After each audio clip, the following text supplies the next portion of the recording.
Hello friends and welcome to the Weekend Catch-Up Club, the coffee morning show brought to you live every Saturday direct to Facebook and Twitch and available later on demand at youtube.com/gamertagged and podcast services. Grab yourself some snacks, grab a drink, kick back and hang out with us for just the next little while, because joining me today is a very special guest, the creative director and lead writer of Lost in Random, the new title from Zoink Games, Olov Redmalm. Enjoy.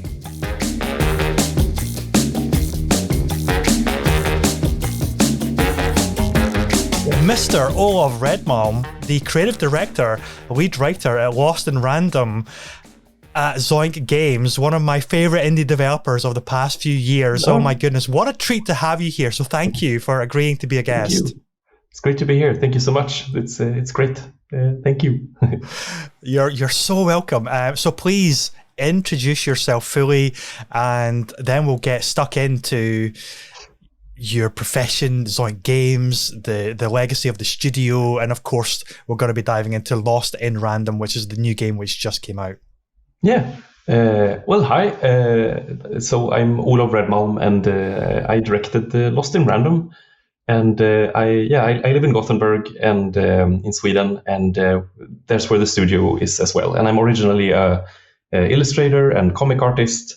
And that's kind of, I actually studied comics too, because the school that I was going to claimed that it was like kind of concept art oriented, but it turned out to be more about comics, and so I learned a lot of storytelling and like writing, but also storyboarding and comics, which I then used to apply to the game assembly in Malmö in Sweden, which is a game development school, where you do about 8 or so projects in groups with programmers and level designers and artists. I was an artist, and after that, those 2 years, I joined Zoink, started working on Fe, our previous originals title, EA originals title, and Flipping Death, which I worked on story on, as well as Fe. There was some story and art. Yeah, Flipping Death is such a wonderful little title, and of course, Stick It to the Man was the game that first brought Zoink to my attention, with just how funny the game was, how wonderful the writing is in that game, the characters, but also it has a very striking, obviously very unique to Zoink art style, and I thought it was so captivating. It has this kind of aesthetic which is like a cardboard, almost like puppet show kind of aesthetic to it, and I fell in love with that like ever since. And of course, Flipping Death, for any listeners that are interested, check it out, because it is such a wonderful Halloween themed kind of like style of game. It fits with the season right now, so do check it out.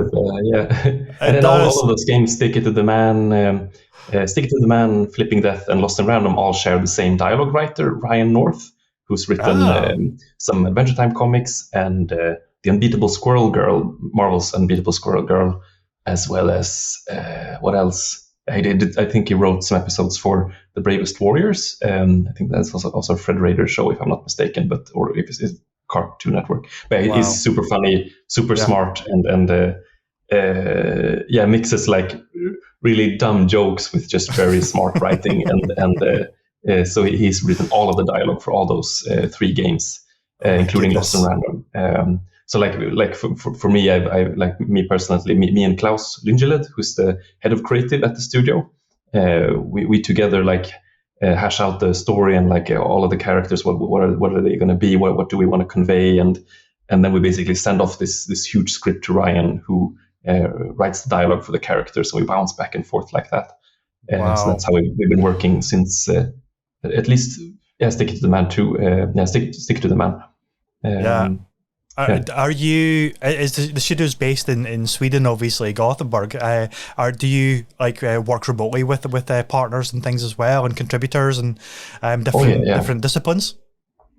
Yeah, absolutely, definitely. Like I started out with voice actors living abroad, and Ryan North, of course, lives in Canada, and we had some external animators for Lost in Random, for instance, and of course the whole team of EA Originals, who have been basically a really great book editor giving us really great feedback, and a really great marketing team who's helped us out with trailers and general marketing. And they've been so good to us, and just like almost part of this they have been part of the team, but like abroad, and we're doing the game, and then we show it to them, and they give us feedback, and how long, if you can answer this, don't worry if you can, but how long had Lost in Random actually like been in development from concept ideation right through to releasing the game? What kind of gestation period does something like that take, and obviously forming what you want the game to be, and then ultimately bringing it to fruition? Well, there are some different takes on that. From beginning of like from signing the contract with EA and really starting on the actual game, because we also made a prototype. That took us roughly 3 years, and but then before that, an additional year, I would say, to create the prototype, and also like the pre-production and all of that. So I guess if you include the prototype and before we signed the deal with EA Originals, it took us around 4 years. And but like, it's also hard to tell, because we started talking about that idea while I was finishing directing Ghost Giant before that, the VR game, and it was very bright on the surface. It dealt with some tough themes and stories, but on the outside it was very bright and colorful, and we wanted to do something darker, and we also longed to like go a little bit fantasy or fairy tale, and we all love all kinds of different more fantasy style things, or and we hadn't done that kind of epic story yet. So we started out drawing a lot of characters and studying art books. Sean Tan, to be more specific, was a huge inspiration to us all, with his he's now Australian artist who paints basically, illustration-driven storybooks for adults and grown-ups, but they're very kind of melancholy, very strong colors, like oil painting, and long shadows, like in the late afternoon kind of shadows, and but like often placed in urban environments, but very odd creatures and details. Have you seen him? Or? I haven't. No. So I should spell it. It's SHAUN. And then TAN. Sean Tan. But also, I know our art director Victor Becker also loves One Piece, that manga, when all their expressions, and he told me recently that he would when he started out with a new character, he would always look at some art from that to just get into the right mood and thinking of like really strong expressions, and to find the character's look, so it's not just a stiff character standing with no expression. Sorry, I'm babbling now. I have no, that's absolutely fine. I'm here just to kind of let you talk, so don't worry about that. I was actually going to mention it feels a little bit like Salvador Dali's work is a little bit of a influence in there as well, mostly because of like a lot of the characters have very like tiny, like thin legs, and that always kind of struck me as like a very much of a Salvador Dali type of aesthetic from his paintings and things like that as well. But like the whole aesthetic of Lost in Random is so beautiful and so interesting, and it obviously draws on like stop motion animation from a kind of visual aesthetic, and on almost like an animation technique as well, where it's not like perfectly smooth like you would expect of like animated films. It does have that little bit of a like it's not a stutteriness to it, but you could tell it's like a model. It's like a hand animated model. And what blew me away by that is that for all the games and all of the years of the games industry, like nobody's ever really tried to do stop motion animation, but for a video game, they've always tried to make it like the pursuit of more and more fluidity and like responsiveness for the characters to make it more like natural, more lifelike. And I just instantly connected with Lost in Random's aesthetic, because I think stop motion animation is such a lost art. You see a few like films and stuff kind of really drawing on that, like Kubo and the Two Strings, like titles like that really kind of want to retain that lost art. And I thought it was so wonderful where Zoink and your team and everything, and obviously the team at Thunderful, decided to really double down on that as the game. And my God, what a success it was. I thought it was just beautiful. Oh, thanks so much. And it really starts out with Klaus Lingeled again, who founded Zoink to begin with, and then Zoink merged with Zoink together with Image and Form, the studio behind the SteamWorld games, and a bunch of other studios merged together to Thunderful Games now.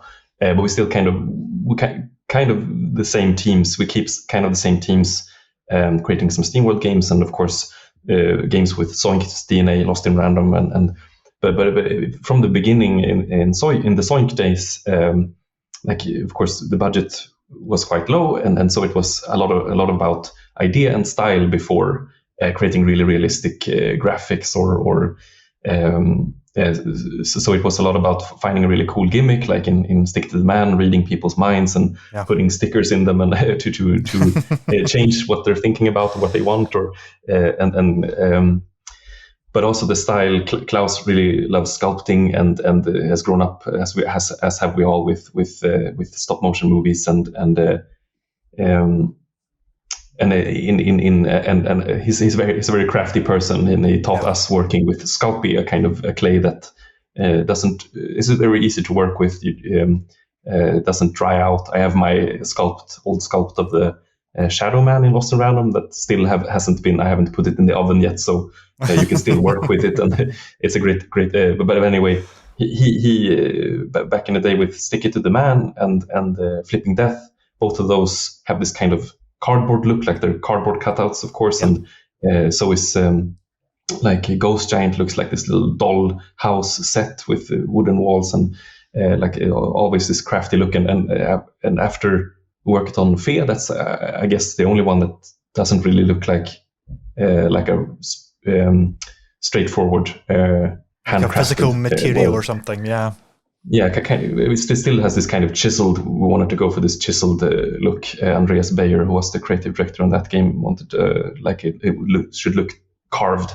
But then with Lost in Random, we had a bigger budget than ever. EA wanted to make an even bigger game with us, and so that we stood there kind of with the opportunity to make realistic graphics, and still then we wanted to try to, like you say, as you say, push the handcrafted look in video games, and instead of trying to create really realistic faces with pores and all the details, we wanted to work with how do we capture realistic clay miniature environments and play with scale and this sense of in this game you explore a world that revolves around dice and board games, and it's and to feel like we wanted to capture that feeling of being really really tiny in a huge board game world, or like being a miniature figure in one of those sets. I think the team did such a fantastic job, because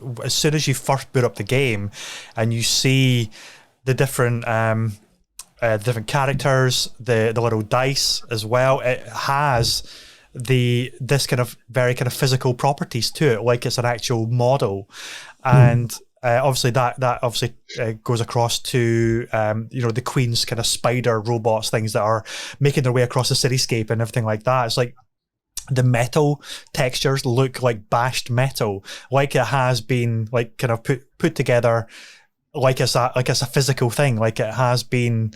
Like you've just put the camera down and you've painstakingly done like a frame at a time and you've shot it. And that is so rare and so different within the games industry these days, that always are in the pursuit of like photorealism. And I think what's wonderful about Lost in Random on a pure aesthetic level is that you have captured the photorealism, but that photorealism is these little physical models.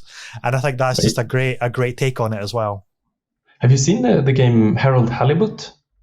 No. Harold Halibut. I think it's kind of spelled like it sounds.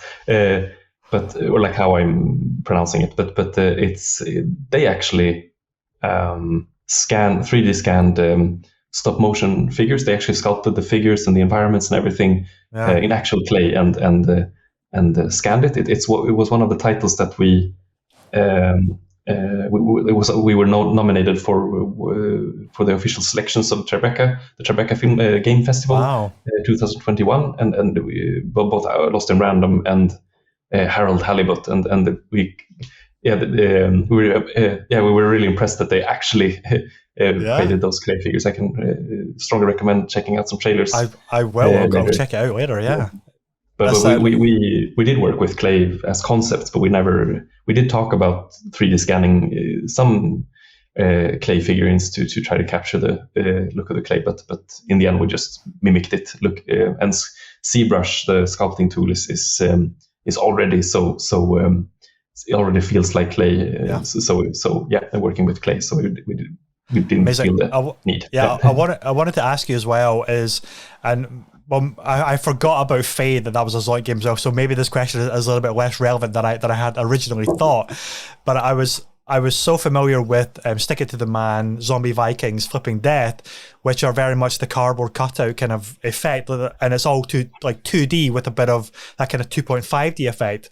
And I wanted to ask you, was that like a challenge to go from there to fully like three-dimensional world with Lost in Random? But then I forgot about Faye, which is a fully 3D world, so it might not be quite as relevant a question anymore. Yeah, but Faye already, I started at Zoink when we were, they had kind of gotten, they had been working on Faye for a while, done the prototype, signed the deal with EA, and they were working on Flipping Death parallel with Faye. And so yeah, Faye was our really trial by fire in stepping back into like even Flipping Death, and of course Flipping Death and Stick It to the Man are full 3D games and are some often mistaken as 2D games, but still that kind of working with level design is completely different, of course, in a game where you can rotate the whole world. So that was really tricky, but Fear was a really great practice because we could reuse a lot of textures.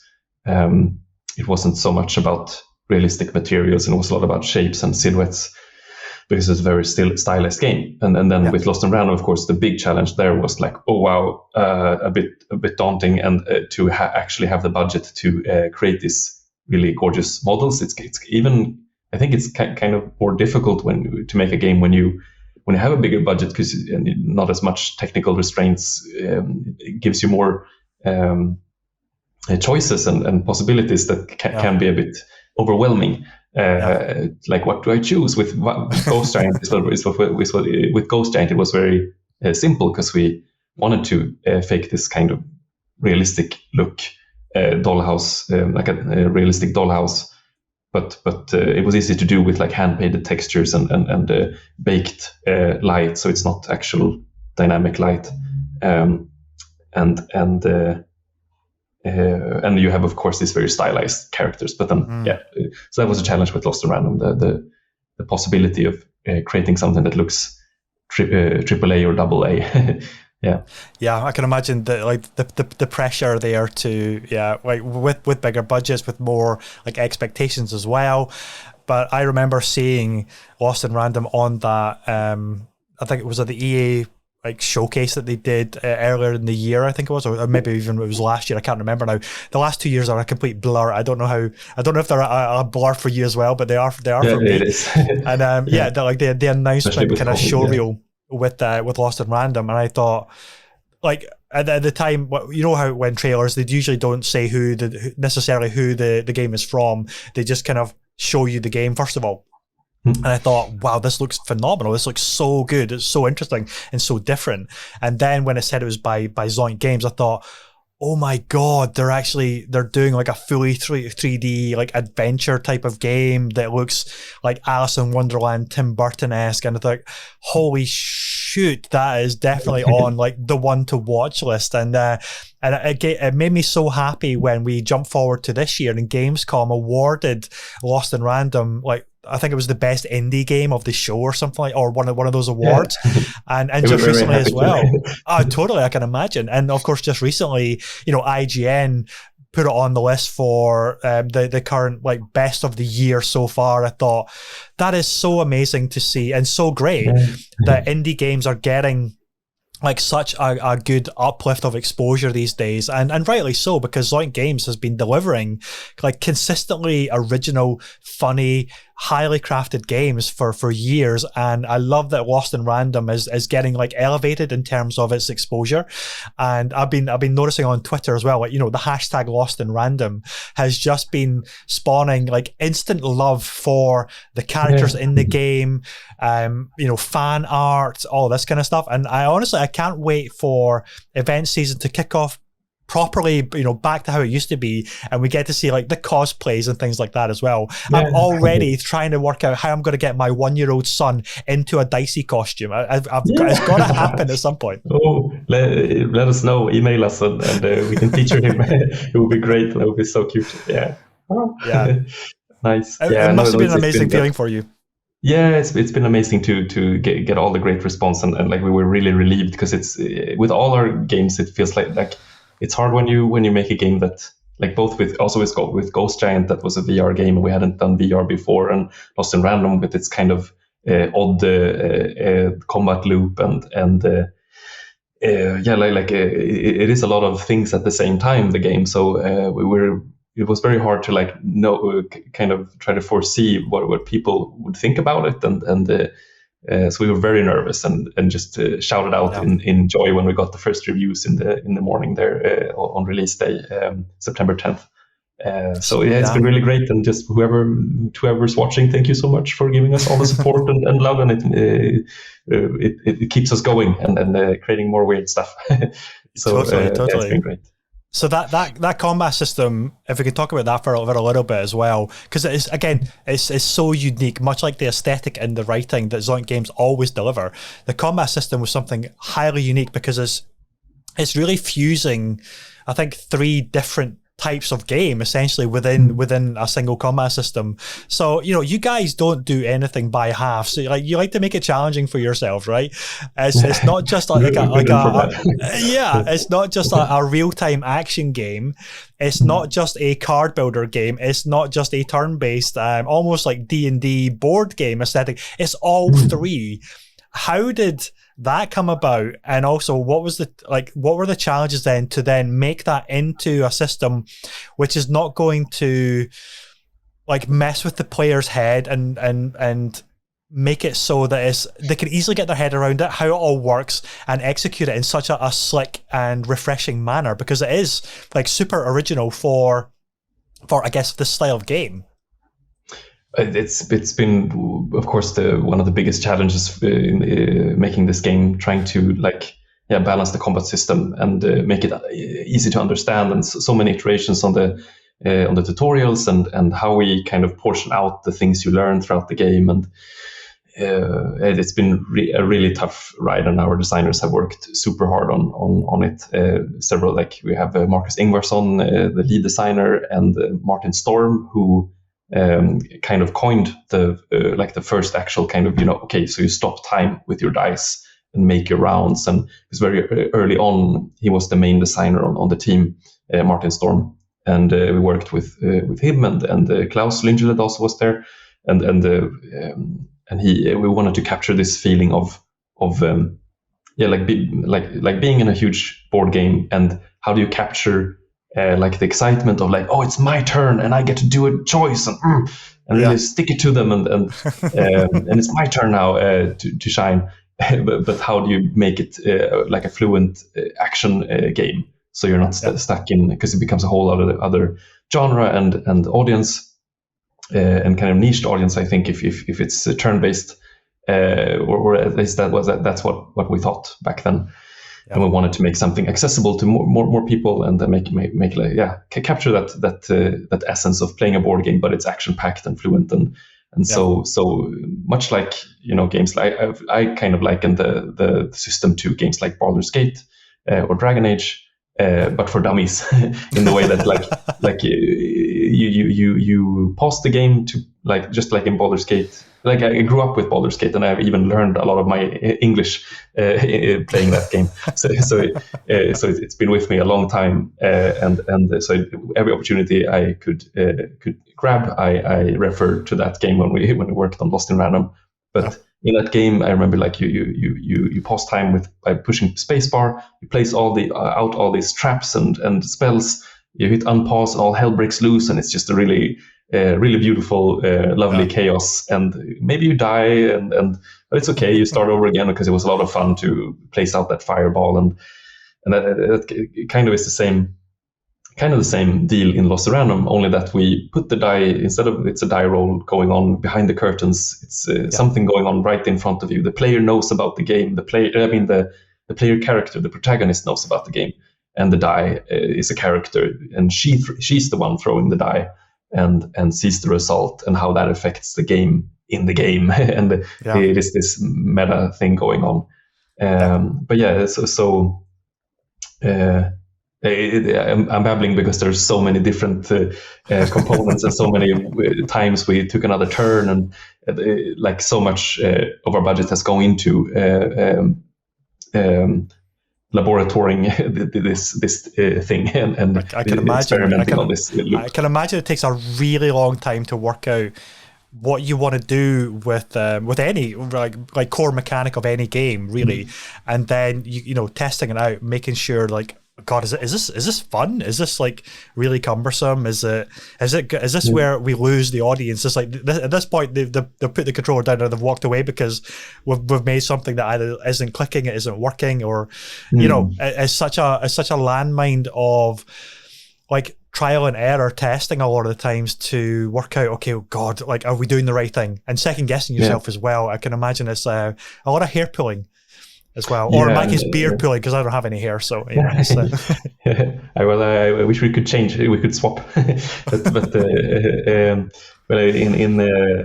it's been really tough, but really rewarding in the end, I think. And like it's always been this constantly referring to different board games we love and try to like always. Because the gameplay really ties into the narrative and the style, and to go back to pre-production when we sketched we looked at Sean Tan and all these different storybooks and the Grimm brothers fairy tales like doing a lot of random drawings and see what pops out of there. And we very early on we had this idea of a dark fairy tale world, and there's a girl trying to find her sister before we had any other story going on. But it wasn't until we saw this painting of a girl with a die a die buddy next to her. Well, it wasn't a living die back then, but it was on her back, and she in front of her was this huge board game landscape, and that's when we knew that there's something there. There's so much, like it begs for a lot of gameplay. Like a die is one of the most iconic symbols for games. And just a world kind of like it easily brought our minds to this kind of Alice in Wonderland type of world that's revolves around board games and tabletop games. And from there comes the gameplay, trying to find the feeling of what are the fun parts about playing a board game, and how do we capture that in an action game, and also. Like constantly referring to this different for me, different board games, tabletop games. For me, it's tabletop role-playing games is my most played tabletop game. I dungeon mastered a lot of games in my time, and always felt a bit melancholy when you finish a 2-year campaign and you're like, this is great, and everyone's enjoying it, and it's so meaningful to us, but no one else will ever experience this, and it's kind of beautiful, but also a bit sad. You're just 6 people enjoying this really. Extensive story, and so now at Zoink and Lost in Random, I felt like now I really get to make a dungeon, like a dungeon and a campaign for so many more players, and so that is like it is. I mean, you can, and that also ties back into the narrative of the queen kind of being this crazy dungeon master who's twisted the world into her weird design. I was actually just just about to say that. It's very cool that a lot of this came from the painting of the girl with her little dice, but at that point it wasn't even living dice. But like the whole world lore from the dice is so interesting and well thought out as well. And you know, to make that world like so believable, but also so fantasy, and of course like the Queen's motivations to rule all of the 6 different kingdoms are the different dots on the dice as well. I think it's just like super interesting, and I can't recommend the game enough to anybody that's just even curious about the game as well. It's like if the combat was like just for argument's sake, if the combat wasn't good, there's so much other amazing stuff here in terms of like the aesthetic, the writing, the characters, the world building of the lore. But then couple that with the love and passion of like tabletop games, with card building games, that whole mechanic as well. I think it is a proposition of a game which is so unique that I was thinking, it's like there genuinely isn't anything like this game, and that is so rare, like really, really rare to be able to deliver that in such a confident manner as well, because it feels like such a polished title, and it is, of course. But the characters and the writing are what's definitely resonating with me the most. I think I've made the mistake of stacking my card deck with all the wrong cards. So whenever I get into battle, I don't have any weapons. I'm like, oh god damn, I forgot to. I've got like healing spells, slowing time spells. I don't have any bombs. I don't have any like bow and arrow or sword. I'm thinking, why did I do that? I need to like switch out my card deck and start buying some like proper cards, because card building is not something I'm used to. Yeah, I've completely screwed my own game by doing the wrong cards. But again, it's easy enough to overcome, because one of the mechanics I also really, really like is the kind of the blink dodge mechanic. So if you time it just right when an enemy is about to hit you, you can dodge and like almost like teleport through them, which disperses the little gems that they're carrying, which you need to then build your counter meter. And from there, you can actually turn the blink like into an attack with one of the cards that if you're lucky enough to have as well. So that will do damage. Or if you're chipping off the little gems from them, that can do damage as well. So even like in a worst case scenarios where you don't necessarily have any like quote unquote attacking cards or damage dealing cards, there are still other ways in which you can, get through the combat and deal damage to the enemies. Not least to say, not necessarily combat at all. There's a brilliant rap battle, which I thought was brilliant as well. It's so good. It's so good. Oh, yeah, with the evil upside down mayor. But it's been really hard to also like figuring out like what how difficult do we want to make the game, and it's gonna attract people who are interested in storytelling and narrative. But we also like a kind of challenging combat system makes the game feel real, and the danger real, and the stakes feel more real if you die at least once trying to beat the boss maybe, or but it's still a tough balance. You don't want to scare away. Like I'm someone who is here mostly for playing games, mostly for narrative, but I learn I play Dragon Age, and there can be so many skills to take into account. But I force myself to learn it and master it, because I really want to delve deeper into the story, and then I learn to fall in love with the gameplay in the long run. But it's a bit really hard balancing the combat system. But we kind of wanted to like in a role-playing game, you would normally choose a class, and I'm going to be a wizard, or I'm going to be a warrior, and here we kind of wanted it to feel like you can from battle to battle kind of respec. Like for this battle, I want to be a wizard, or for this battle, I want to be the melee guy, or But then also, if anyone listening and feel kind of intimidated by all these different steps and the possibility of messing up your deck, there is a story mode if you enter the difficulty menu through while playing. So yeah, that's what I'm playing it on just now. Just because I'm not too slick and familiar with a lot of the mechanics. So I'm just like, I just want to like fall in love with the aesthetic and the story and the world and the characters. And the combat is a bonus, but it's not like you. I guess it's not what I'm here for. I want like everything surrounding that, and then once I understand the combat mechanics, I might do another playthrough at the higher difficulty where it is a bit more challenging, and I understand that like the card building mechanics and the different techniques that you can do, and like the respecking, the reshuffling of the cards, the re-rolling of the dice, all that kind of thing. And I wanted to ask as well, it's like bouncing kind of awkwardly from the side. Oh, sorry, no, please, on you go. Oh, sorry, just I remember, just out of curiosity, how did you notice the combat difficulty settings, or how did you find them, or hear about them? I'm one of these players that immediately goes into even before I start a game, I immediately go into the options and look for a difficulty setting. Yeah. So I did it that way. Before I even started, I thought, okay, I know there's a lot going on in this game. I'm not that like slick a lot of the times with complicated combat systems. I'm gonna just do a slightly easier playthrough and just enjoy the story and the characters first of all.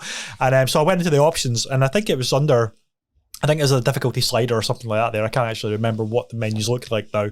But yeah, it was like story mode or the normal or default or something like that. I can't remember the wording of it.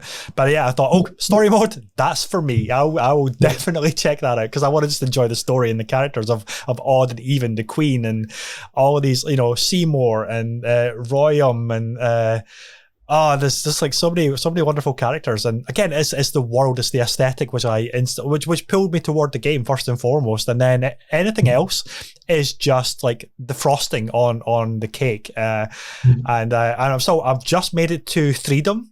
I've just beaten the mayor, so I've still got a little bit to go in the game, but I'm just enjoying it, thoroughly enjoying it. And I wanted to ask you, who's your favorite character so far, and that you were either? I mean, I know you may be a little bit biased because you voiced Dicey, but do you have a favorite character at all? Well, I one of my favorites is actually also Royam, who I also voiced, the rapping guy. But I really wanted to voice him when I read the first dialogue written by Ryan North. I was like, oh, I can really taste these lines, and I know my voice might not fit, but let me try. Maybe I can have effects on it, and I would always make sure that there's someone next to me I will always reassure the team, like, let me know if you don't like it, and if it doesn't work, and I will step back. I know it's hard to say no when I'm right here, but so they were gracious enough to let me take that part, and I really love the idea of someone who's like constantly stumbling on the finish line with their rhymes. But otherwise, I really love the Baroness of Freedom, where you are at right now. I also love Death, but I'm not going to spoil anything more. Something to look forward to. Okay. Yeah.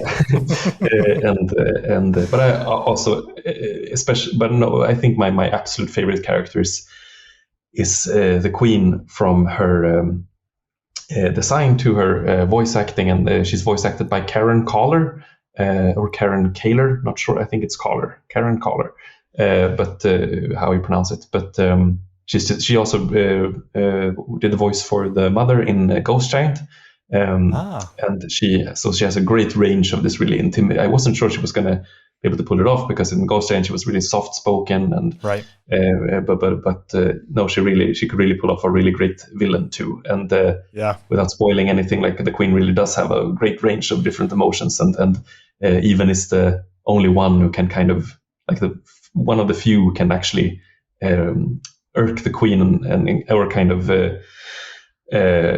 annoy her enough to kind of break her stoicism. I really love, it's really while it's of course a story about Even and a coming of age story about Even and Dicey and trying to find your place in a really random, scary world. It's also there's a lot of story about the Queen that I am really happy with, and really enjoyed exploring with the group. So Awesome. I think Karen did a really good job, because there's a Twitter poll going out as to who is the most terrifying, the Queen or Lady Dimitrescu from Resident Evil Village. Oh yeah, right. So there's obviously the There's performances. a place for both. They can be a duo, and we should make a spin-off with them both. A spin-off crossover game. There you go. You heard like it here Thelma first, and everybody. Louise movie. That'd be awesome. And then maybe they have to roll the dice as to see who's going to drive. That could be a mechanic. Who's going to drive first. Yeah. Brilliant. I wanted to actually also ask you, when can we expect the concept art book? Because I've seen on Twitter that there's all this amazing concept art getting shared for the game, and I am a huge concept art fanatic. I've got dozens of concept art books from a lot of my favorite games. I would sorely love a concept art book from Lost in Random. I don't know if that's going to happen, but I think it has to. Olov, you've got to make that happen. No, if we got to make one piece of merchandise, it would be an art book first, and we've been talking about it ever since. Flipping that stick to the man, Faye. Like at one point we talked about making just a huge Zoink art book kind of. So it really it's been a long time coming, and I think Lost in Random is a really great excuse to make one. But there are a lot of it's a growing company, Thunderful, and there's a lot of discussions about where to place budget so you just gotta keep pushing and bringing up great reasons. Then I made this thread on Twitter asking people if they were interested, and just to have like a kind of sneaky survey, and then we show that to marketing, like But yeah, we really want to, and I think it could really happen, but we need to sit down and really talk about it with the right people.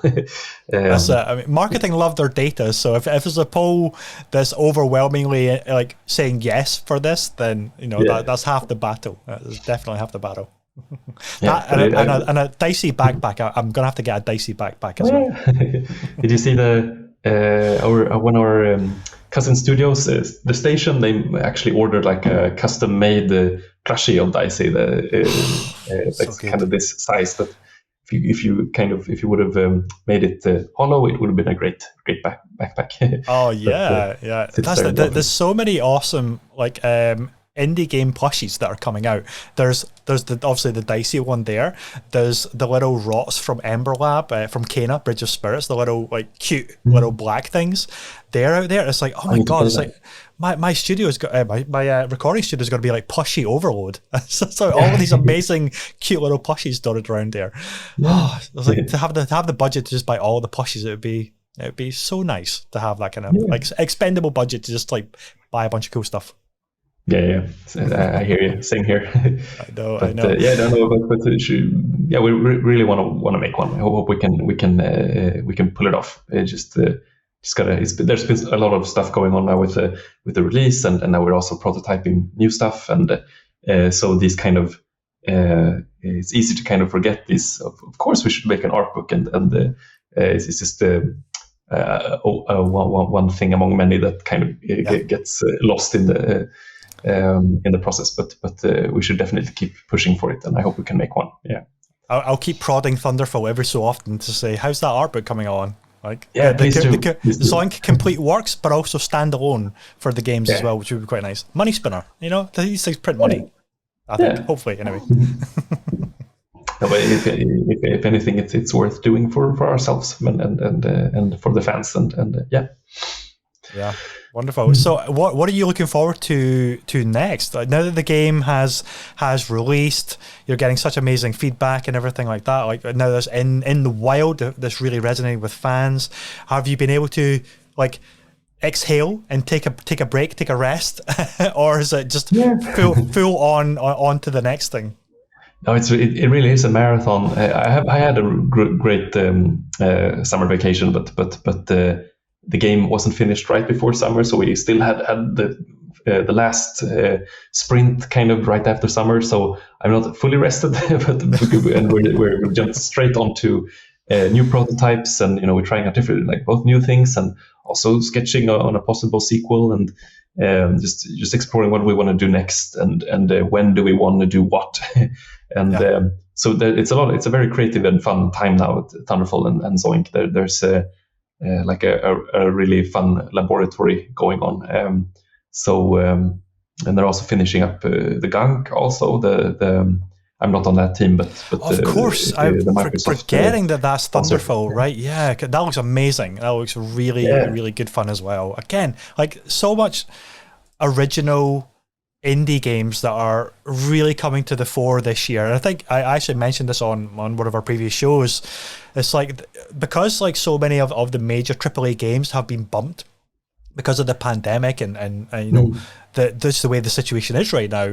They've had to, you know, necessarily be delayed, which is fine. I love that when games get delayed, because it usually means that the developers have more time to just create their vision. They hopefully don't have to crunch as much, all this kind of stuff. But also it means that this year, maybe more so than previous years, like indie games have been given more room to breathe and find audiences where that space may have been fully occupied with like a constant conveyor belt of like big titles, like big AAA games constantly coming out, whereas like slightly smaller games have been able to find that audience. And I think that's just wonderful to weirdly have all of these delays for the big games getting pushed out a year, because, you know, Lost in Random, Hades, Psychonauts 2, Death's Door, all of these amazing games have, I'm not saying they would have gotten lost in the shuffle, but there is that risk when it's constant, like the God of Wars, the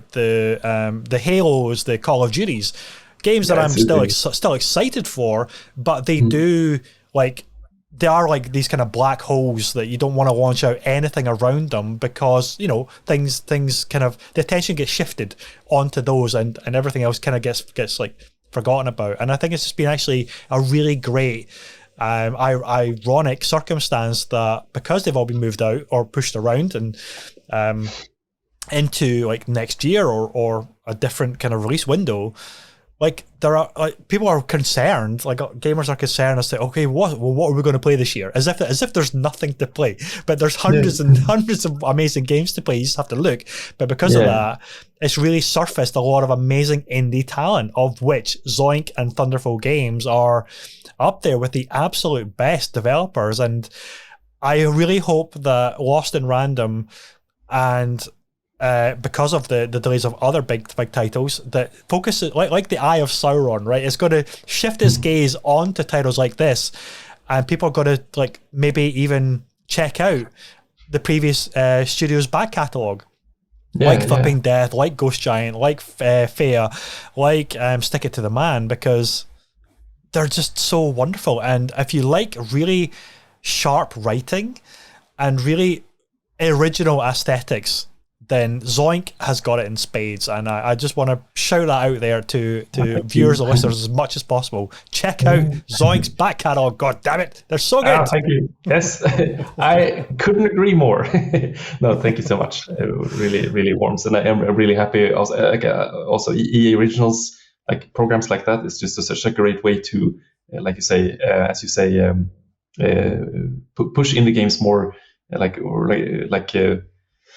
and stranger concepts. It's really hard to try to make something new and push through at the same time and be heard, and it's so easy to put a game aside because it sounds a little odd to begin with, and I really hope that I mean, I think there are a lot of great AAA studios that do. I mean, I'm looking forward to play Deathloop. That looks amazing and like a really unique idea. While also like playing on familiar concepts, and I mean stuff like that. Like I really hope that more AAA studios catch on and try something wild. I mean they have the budget and the fan base to feel confident enough to do that. It's hard enough as an indie developer, or like it's hard to as an indie developer to with not a huge audience to make a really wonky game loop and try to get that out and make it understandable and stuff. So I really, like it's great. I really hope other publishers also like do similar things like EA Originals and really push smaller studios that have had to focus on really kind of unique ideas, in lack of a better expression, because they don't have the budget for grander graphics, or Yeah, I think you're absolutely right there, and I think gamers overall are really hungry for something new and different. There is the always sequel fatigue of the games that are the mega budgets, like the mega, like thousands of developers that are working on them. And I think there will always obviously be an audience that kind of want that, but there's also a massive audience that says, "Oh my god, I'm so exhausted by this franchise. I just want something different." And like EA Originals, you said there, like their investment into smaller, quirkier projects, like It Takes Two came out this year, like Lost in Random. These are titles that are giving something that isn't anything that is familiar. It's something that is super original, in my opinion anyway. Take with that, listeners, viewers, with a pinch of salt. If you don't agree, that's obviously totally fine. But I think it's so original, so different, and it isn't the 10th entry in a long running franchise that is just iterating all the time. There's not necessarily anything wrong with that, but it's so wonderful to actually get something so out of left field and different. Like It Takes Two, you would think on the surface that was such a gamble because it can only be played 2-player, right? There's no single player component to that at all. You have to play it with somebody. But again, the proof is in the pudding, right? That studio Hazelight proved that concept can work with A Way Out. Came out a couple of years ago. Huge success, and then they really honed that formula with It Takes Two, and again, so original, so inventive. And it's the same thing with Zoink and Lost in Random, where you've gone for this really quirky aesthetic, again, sharp writing, really well thought out mechanics, really well thought out world building that feels unique. And I really hope that gamers just, again, to beat a dead horse with the same point, I guess, is to check it out, and because it is something that you haven't played before, that isn't like anything else, and it does deserve to get surfaced to be in the conversation of like original IPs that are worthy of your time and investment. I love it. Thank you. And I really I feel like at Sonic we make the games that we want to see more of. Like Ghost Giant, we made a more kind of narrative, like we wanted a full narrative driven experience in VR that didn't really exist. There weren't many of that type of game in VR, and that's why we made it. And the same way, I feel like with Lost in Random, I would be just so happy if a AAA studio would look at it like, oh, we should make a similar game like this with dice and huge board game world, like rip us off and make an even greater game. That would be awesome. But of course, I would prefer it if we made it ourselves. But still, like I really just like the idea of people taking risks and helping each other take risks and keep creating upon each other's ideas and not be so how do you say that, like kind of obsessed with not getting ripped off and like keeping your ideas safe or like I love seeing that the Dead Space crew doing that's a AAA studio doing the remake of Dead Space, how they're showing a lot of process already now, like the making of and the just opening up more and making I really hope we can see more of that in the future.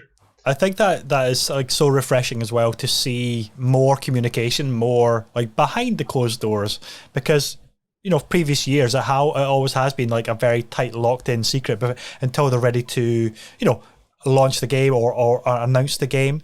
But yeah, I really applaud the Dead Space team to just basically give like, okay, these are like blockings, these are just wireframes, but actually talking openly about the process. And the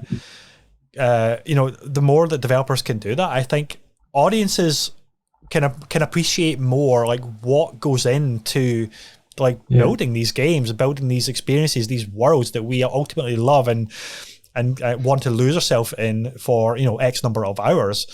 But there's still a lack of knowledge and understanding as to what it actually takes. And for me, I would love to see more openness about within the industry from like bigger studios to say, hey, this is maybe still like a 2 or 3 years away, maybe even longer. But this is like like an ongoing developer diary kind of structure or something like that, because it's amazing to have an open line of communication with your audience, and I think very rarely will it ever backfire. And the upside is, the upside is always like going to be a positive thing to say you can just like talk with your community directly, and then hopefully get like building up a loyal fan base with it and get them excited, or almost not quite include them in the development process, but also make them feel a little bit more of an ownership side of it, because they're like huge Dead Space fans. They're just eager to see, what does Isaac look like on next gen hardware, like with ray traced reflections and shadows and all this crazy tech that we have at our disposal these days. Yeah, I agree, and the reason I asked you about how you found the difficulty setting, for instance, is just a small detail, but like people might not realize that such a small thing. Like I think I wasn't sure. I don't remember now, but I think we for technical reasons we couldn't. We didn't have time to make the difficulty setting appear in the main menu, but it appears if you play the game and then enter the menu. It's like a really stupid quirk or detail that like. That's just a small thing that can end up being quite annoying, but it's like one thing among many that we had to cut and be like, okay, this is what it is. We have to leave it as it is. And it's the same with like I've seen requests for chapter select, totally valid and really really important for a game like ours where you can find collectibles. We had that planned for the game. We were building on that system for the game. But at one point we were like, we got to cut something. It's really difficult to find anything to cut. This is the one thing we can cut without breaking. It's kind of contained. We can cut it without breaking anything else. Yeah. We take the risk, we cut it, and thanks to that, we can polish the game even further. And it's a really tough. It's a really interesting. I mean, it would be fun to show. I mean, update people on that and make fans aware of the difficulties of making games. And I think it's an exciting process and exciting to know about that. Like hearing about. I saw this article. Was it? I can't remember which magazine it was, or which site it was. No, I think it was a developer who wrote on Twitter about that time the wagon in the intro of Skyrim. Did you read that one? It was no, I don't think I caught that. Have you played the introduction of Skyrim? I played Skyrim a lot, but that wasn't. Yeah, it was like the like it was a really difficult, long process to get that as the intro or something, right? Like the wagon. The wagon, it would kind of like fly into the sky or like and like bug out and fly away, and you couldn't figure out what's the issue. And it turns out it was just this little bumblebee or wasp or something that had collision activated on it. So the wagon became this super bee throwing the wagon aside, and just stuff like that. That is like. So stupid, but it's like that's everyday life in video game developing. The poor developers and QAs trying to work out why is this wagon just wigging out like crazy? It's just indestructible super bee was throwing it off. Yeah. Also, QA really underappreciated line of work in game development. We had a really great studio from EA that helped us. Playtest the game throughout and found really fun bugs and but so that's been great. Well, if I can make one feature request, is there a way to turn off the subtitles, because it's ruining my screenshots, Olov? Yeah, I know. Another I know. It's totally something I would have loved to. Another thing that's just should be there and you take for granted, and it really should be there. But we had to cut it for the technical difficulties and to save our programmers time. But maybe we can patch it in the future. If we keep sending I can't remember the link now, but there is. You should be able to Google. Anyone listening should also be able to Google the EA's bug reporting system, where you can report bugs for Lost in Random specifically, and all of those will end up at our table. And if we can make a patch, we'll of course prioritize and pick what feels most important. I have to say though, the state of the game was incredibly polished. I haven't come across any any bugs really at all. And whether I'm just fortunate, I don't know. But the state in which the game launched is like really high polish. So huge congratulations to you and the team for that. And of course, we mentioned the QA team, rightly so. The developers working hard on ensuring that there isn't any like whoppers that slip through the cracks, and then the game comes out and something happens, and then it's all just bad press after that. It seems to be that for the most part on Twitter and things like that, when you look at the hashtag for Lost in Random, it's all positive. I haven't come across anything where like people are bitching because like something's broken and hasn't been fixed yet, which you can see a lot of the time on a number of games, which is really unfortunate, because it's not intentional. It's never intentional. It's just something that they maybe haven't been able to get to yet on some games. But they're working their butts off trying to solve as many as possible. But with Lost in Random, honestly, like it's been such a great experience so far. Technically, obviously, emotionally as well, with the writing and the aesthetics and everything. And if it does spawn a sequel, then I'm just like super excited to see where this world and where the studio creatively and technically can actually go, especially now with the new consoles and everything like that.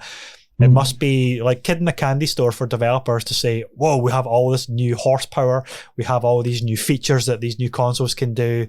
What can we bring to our game, or to our, like, whether it's an entirely new game, whether Lost in Random is only a one-off and you go on to the next thing, it's totally new. I obviously don't know. But it's so exciting. It's so exciting. I'm not pressing. Honestly, I'm not pressing. It could be interesting to hear that we're sketching and working on all kinds of different ideas, both new and old, there's a lot of discussions going on, and just what do we want to do now, and how do we want to do it, when do we want to do it, again, the new consoles is really, it's really great that we can really go wild now with the graphics and looks. I know our artists are very happy about that, but it's also, for me personally, I feel like sometimes that some technical limitations can really help you, guide you towards a style, or it can be easier to pick a path. But with Lost in Random, we definitely we warmed up and we're ready for more advanced tech. Wonderful stuff. Olov, let's wrap the show there, because it's been an amazing hour, just over the hour, talking with you. Thank you for your time today. It's been such a treat to talk to you and to pick your brains about Lost in Random, Zoink Games, the industry as a whole. I just can't wait for more people to get their hands on Lost in Random, and also back catalogue. Like, go check out Flipping Death. It's such a fun original. I don't want to even explain too much about it. Just go in knowing nothing, and you're in for a treat. And of course, Stick It to the Man as well. Faye, Ghost Giant. What a catalogue of games that the studio has under their belt. So yeah, Olaf, a massive thank you. Thank you very much. Thank you so much. It's been great to be here, and thank you, Ross. And it's been a really nice evening chat. Thank you so much.